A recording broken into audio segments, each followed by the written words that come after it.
Physical distancing has become the new normal due to the pandemic. Practicing team sports in a contactless world has presented many challenges, but also resulted in plenty of positives. With all that's going on, ensuring that our children are active and having fun may be more important than ever. And it's about time we talked about that.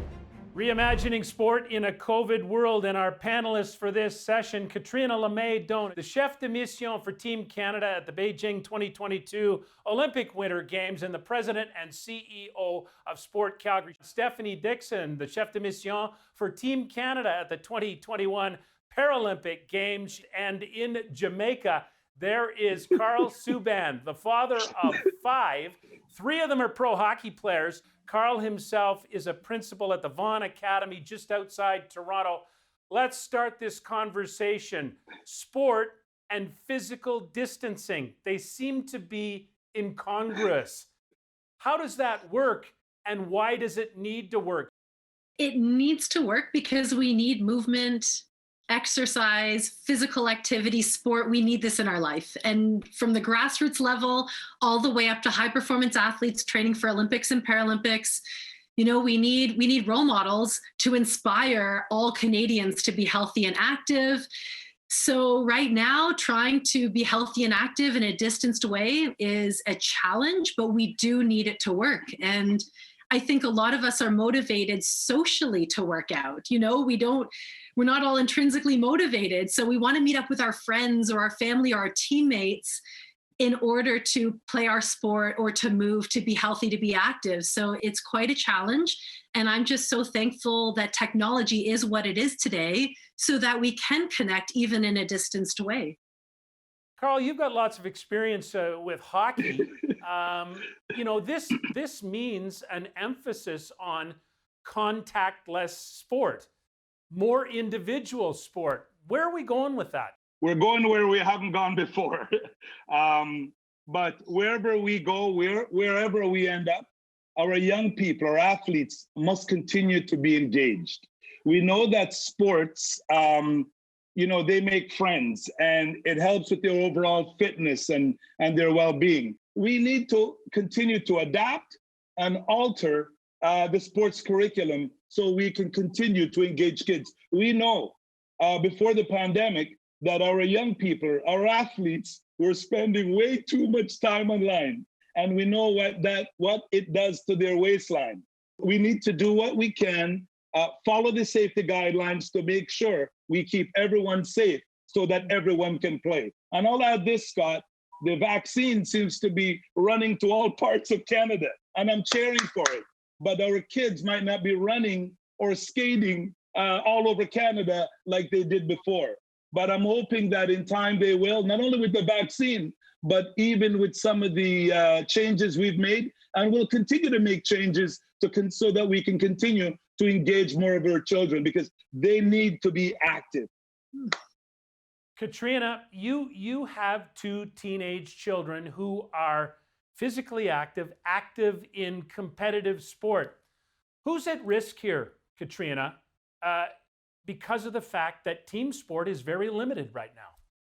Right now, our teenagers are at risk in every single way, not from the health side, physically, but they're not active, but from this mental health side, from the social side. I look at my 2 kids who love ringette and hockey. Those are their main sports, and that's been pulled away. And I understand that. But then we need to look at what other options there are. So right now in Alberta, you can go to an outdoor rink. And yet, we're hearing situations where police are being called. And these are teenagers trying to get outside and trying to be active. So when you talk about who's at risk, everybody's at risk right now. Yes, the safety is number one. And we need to make sure we follow all the guidelines and the principles. But how do we change things? Things can change in a good way, but we need to also make sure that, we look at everything and have some common sense and try to make sure that, we learn from each other. I want to pick up on that because the emphasis has clearly shifted because of the pandemic from high performance and competition as far as the grassroots level is concerned to an emphasis on fun, having fun and being engaged physically. Is that not a positive outcome here? God, I think you just hit the nail on the head. It's extremely positive. I think, especially being a high performance athlete, the stress of performance can often take away your joy of sport. And I think also sometimes performance can sometimes blind us from taking care of athletes from a very holistic standpoint. So one of the positive outcomes that we're seeing now is health and safety is first and foremost. As Catriona was saying, we've never been more critical of our sports system from a safety standpoint, and I don't think that that's a negative thing at all. And then also just with so much stress all around us all of the time, going back to the joy of movement, to remember, especially for athletes, why you did this to begin with. I think we're looking for a way to de-stress and to just take a moment to feel okay, and to remember that there are happy, joyful things in the world.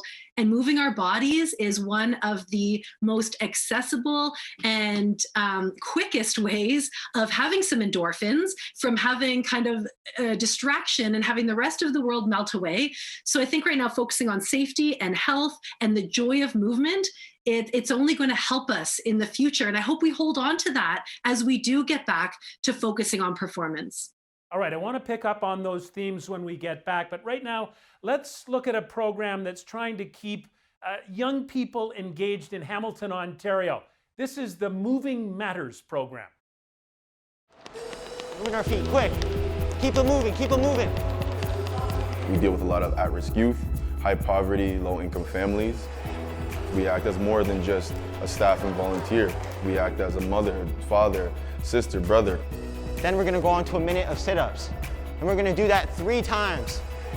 When the pandemic initially hit, kids at the Eva Rothwell Center lost the place they depended on for friendship and fitness. Switch to the left hand, left hand.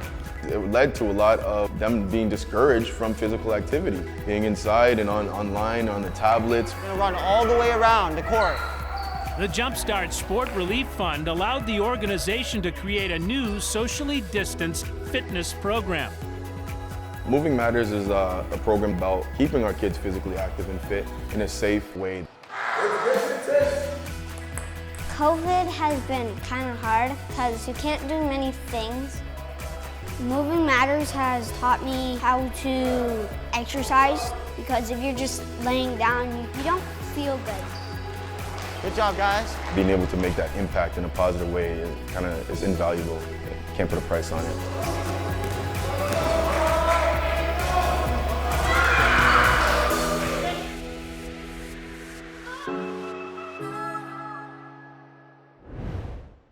Jordan Bailey is the program coordinator for Moving Matters. Hey, Jordan, you said it. You're more than just a volunteer. You're a surrogate family member to at-risk youth. How's that make you feel, and why is it important?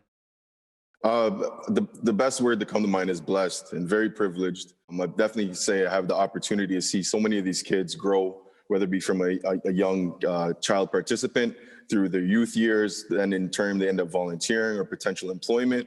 And even sending them off to college in a sense, and then kind of seeing them come back to visit or employment down the road, which is amazing. So I've been very fortunate in that regard to be able to kind of see that full cycle of how the whole transition takes place. There are so many things these days, Jordan, that are available to kids virtually, online. Why does moving matter? It's funny, we always jump back to in the past and in previous years, we're always pushing and indicating the kids to get off the screens, let go of the video games, let's keep you active. And then with the whole coronavirus first hitting, when the pandemic first happened back in March, April, we transitioned to virtual programming. So now we're asking all of them, go get online. We need you online. That's where we kind of found out it was a little bump in the road. And that's where we're like, no, we got to figure out how we can get back to what we definitely we prided ourselves on in terms of keeping them active, keeping them fit, or even just encourage them to want to live a healthier lifestyle or just exercise in general. Hey, Jordan, you're doing great things. Good luck and stay safe. Thank you so much. Same to you. You heard one of the youngsters say it. It feels so much better to be active rather than just lying around. This is a part of life, isn't it? To be physically active that we need to safeguard. For sure. And that's one of the keys is that, we have now been through this pandemic for 9 months. And so we've seen shutdown, reopening, shutdown, reopening. It's sort of, what's going to happen tomorrow? We wake up and say, are we able to go outside and do things? The best thing is for when you can open a door and say to kids, go outside and play. It's more difficult in the winter and depending where you are, because whether it's snowy, cold, whatever the terrain might be. And so we need to make sure that we look at the different opportunities. But I think the most important thing is we understand being active. And, Stephanie talks about that joy and the ability to move. We need to make sure that our youth and adults are moving, because this is truly a time of stress for everybody, financially, socially, physically, mentally. And so movement is key in getting these kids active in any way. Karl, Jordan Bailey in Hamilton there, who runs that Moving Matters program, was saying that the young people need a place to go, a place to feel safe. And I'm wondering, because you're an educator, in times like these, so much pressure is being put on these outside sport organizations. What is the responsibility of our school system, of our educational system, to provide for sport and physical education within our schools as part of core curriculum? Well, sports, as we all know, is something that our kids love. I mean, I loved sports when I was growing up. And they love sports too because it's fun. And when that thing that they love to do is taken away, we know that it can set them back. And so I really believe that schools and educators have an important role to play. Kids love to play, but at this time they all know that they can't play because it is challenging to play with a mask on. So for the 90% of the time since we started up in September to today, the focus is on skill building. And we know that skill building over time builds confidence. And just the other day, the students in their cohorts were given an opportunity to play. And Scott and the rest of the panel, man, it's like they were playing for the Stanley Cup, or they were playing for an Olympic gold medal. They were so happy. And that spoke to me in terms of the importance of sports. And because, I'm walking around my school every day, and I've spent over 30 years walking in and around schools. And the one thing that saddens me is when kids are not happy. And today, I think there are too many who are not happy. So there are things that I think that educators and schools can do so that our children can continue to do what they love doing, and that is playing their favorite sport. So well said, Karl, and I want Stephanie and then Catriona to weigh in one more time. What is the most important thing that we safeguard until we get through COVID-19? Oh, what a big question. I think that, we just can't let kids fall between the cracks. And I think that COVID is creating a bigger divide where there already was a divide, because the pandemic isn't affecting everyone equally. And there's tons of organizations out there working on that. Like, Jumpstart's a great example. And they truly believe all kids, all abilities need to be taken care of, because, it's not just about getting high performance athletes to the games this summer. It's making sure that all kids have a place to be safe and to move.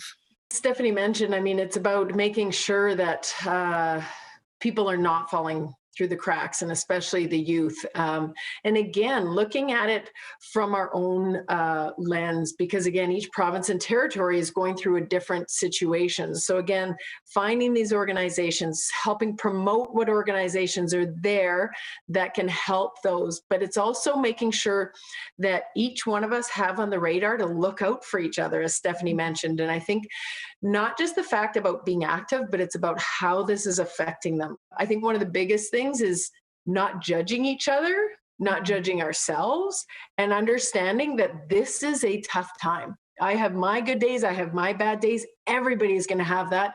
let's honestly, make sure we have common sense, health and safety of everybody, number one, but looking out for each other. Reimagining sport in a COVID world. It is a constant challenge as we get back to the playing fields. Thanks so much to our panelists, Catriona Le May Doan in Calgary, Stephanie Dixon in Whitehorse, the Yukon, and Karl Subban in Jamaica. Thank you so much. Thank you. Thanks. Thank you.